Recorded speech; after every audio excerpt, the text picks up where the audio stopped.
ఆ డబ్బు అనేది energy madam. Money is energy. ఆ ఎనర్జీ మీకు రావాలి అంటే ముందుగా సర్టెన్ ఫ్రీక్వెన్సీతో మనం వైబ్రేట్ అవ్వాలి. అంటే మన యొక్క ఆలోచనలు అనేది మార్చుకుంటూ ఉండాలి. ఎప్పుడైతే మన ఆలోచన మార్చుకుంటూ ఉంటామో అప్పుడే మన జీవితం మారుతుంది.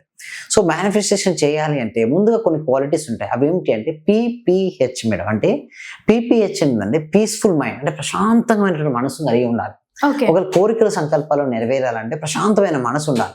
నెక్స్ట్ పాజిటివ్ థాట్స్, అంటే సానుకూలంగా ఆలోచించాలి. అది ఇంకొకటి ఏంటంటే హ్యాపీయెస్ట్ ఫీలింగ్స్.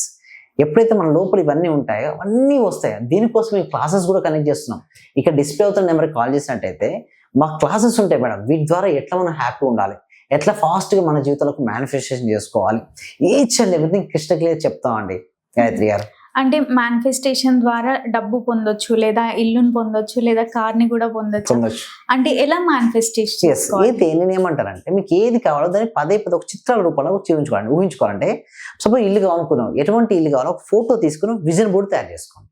దాని మీద అంటించి పదే చూస్తూ ఉండాలంటే దేని గురించి అయితే మనం పదే ఆలోచిస్తుంటామో, దేన్నైతే మనం పదే చూస్తుంటామో అది మన జీవితంలోకి ఆకర్షించబడుతుంది. ఒకవేళ దాని గురించి మనం చూడకపోయినా, దాని గురించి మనం ఆలోచించకపోయినా అది మన జీవితంలోకి రాదు.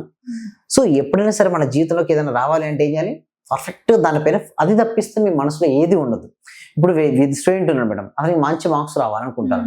సో మంచి మార్క్స్ రావాలనుకున్నప్పుడు తన దృష్టి అంతా దేనిపై ఉండాలి? స్టడీస్ పైన, మార్క్స్ పైన ఉండాలి. అప్పుడే మార్క్స్ అనేది రావడం జరుగుతుంది. ఒకవేళ స్టూడెంట్ యొక్క మనసు అక్కడ లేదని మేడం, వేరే ఎక్కడెక్కడో తిరుగుతుంది. సో స్టడీస్లో మార్క్స్ తెచ్చుకోలేడు. ఇక్కడ కూడా లైఫ్లో సక్సెస్ అవ్వాలంటే తన పూర్తి ఫోకస్ తన పైనే ఉండాలి. ఏంటి? స్టడీస్ పైన. ఇక్కడ మన ఫోకస్ ఏంటంటే మేనిఫెస్టేషన్. మీకు ఏదైనా కావచ్చు, అది ఇల్లు అయినా కావచ్చు, కార్ అయినా కావచ్చు, గోల్డ్ అయినా కావచ్చు, జాబ్ అయినా కావచ్చు, బిజినెస్ సక్సెస్ అయినా కావచ్చు, ఏదైనా సరే రావాలి అంటే పూర్తి మనసును అక్కడ లగ్నం చేయాలి. అప్పుడే ఫాస్ట్గా మేనిఫెస్టేషన్ అవుతాయండి గాయత్రి గారు.